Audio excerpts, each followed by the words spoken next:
सुबह 10 बजे तक सोने वाली और बार बार उठाने पर भी थोड़ी देर और सोने दो ना कहने वाली शालिनी आज भोर को 6 बजे ही उठ गई थी। इतना ही नहीं, उसने सबके लिए चाय बनाई, पेपर लेकर आई, बगीचे में पानी दिया और पापा को सुबह मॉर्निंग वॉक के लिए भी उठाया। सभी लोग शालिनी को बड़ा आश्चर्य से देख रहे थे।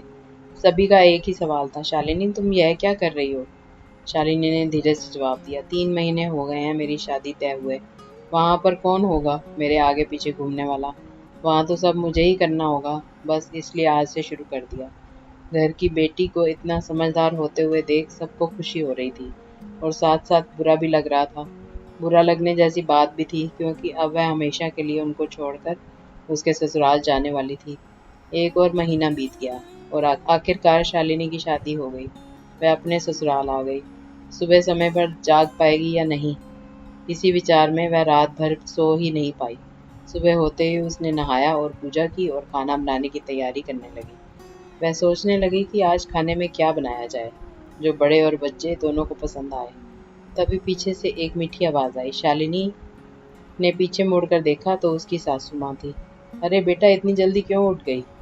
शादी की भाग दौड़ में थक गई होगी, ऊपर से घर वालों की याद भी आती होगी और मैं जानती हूँ रात को ठीक से सो भी नहीं पाई होगी।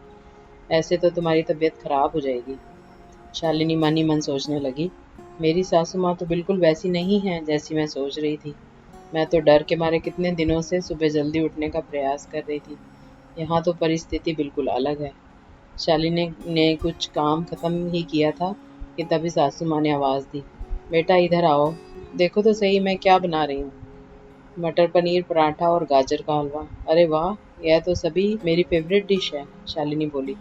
उसे तो कुछ समझ में ही नहीं आ रहा था, उसे लग रहा था जैसे वह यह सब सपना है। शालिनी को एहसास हुआ कि यह सपना नहीं सच है। सासू माँ ने कुछ कहा, शालिनी सुन नहीं पाई, वो थोड़ी डर गई। उसे डरा हुआ देखकर सासू माँ ने कहा, शालिनी ज़रा इधर तो आओ, यहाँ तो बैठो, मेरी बात ध्यान से सुनो और समझो। शादी मतलब लड़की की परीक्षा नहीं होती है। तुम्हारी शादी सिर्फ मेरे लड़के से नहीं हुई है। जितनी जिम्मेदारी उसकी तुम्हें खुश रखने की है उतनी ही हम सब की भी। हमने तुम्हें घर सिर्फ काम करने के लिए नहीं लाया है।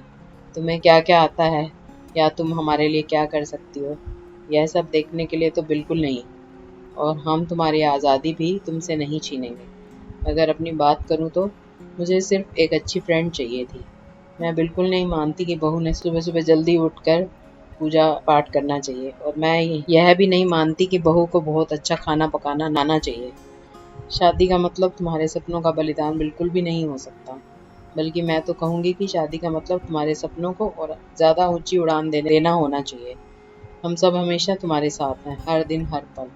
शालिनी की शादी को अब 10 साल बीत चुके थे। इन 10 सालों के सफ़र में उसने जो अनमोल रिश्ते कमाए थे उनमें से एक थी माँ। जी हाँ, वही सासू माँ जो अब उसकी माँ बन चुकी थी। शालिनी ने अपने जीवन में काफ़ी उतार चढ़ाव देखे थे, लेकिन उसके मन में यह एक सोच बहुत पक्की बैठ चुकी थी कि जब भी उसके लड़के की शादी होगी और वह घर में बहू लाएगा तो वह भी अपनी सासू माँ की तरह ही अपनी बहू के साथ व्यवहार करेगी। टीवी सीरियल्स में सास बहू को दिखाया जाता है, वही वास्तविकता है, ऐसा बिल्कुल नहीं है। समय के साथ लोग बदलते हैं, लोगों के विचार बदलते हैं। कुछ गलत लोग ज़रूर जीवन में आते हैं, लेकिन सभी गलत हो ऐसा ज़रूरी नहीं। बहू मतलब बेटी ही होती है। गलतियाँ तो हर किसी से होती हैं, इसलिए बहू के साथ भी वैसा ही व्यवहार करें जैसा खुद की बेटी के साथ करते हैं।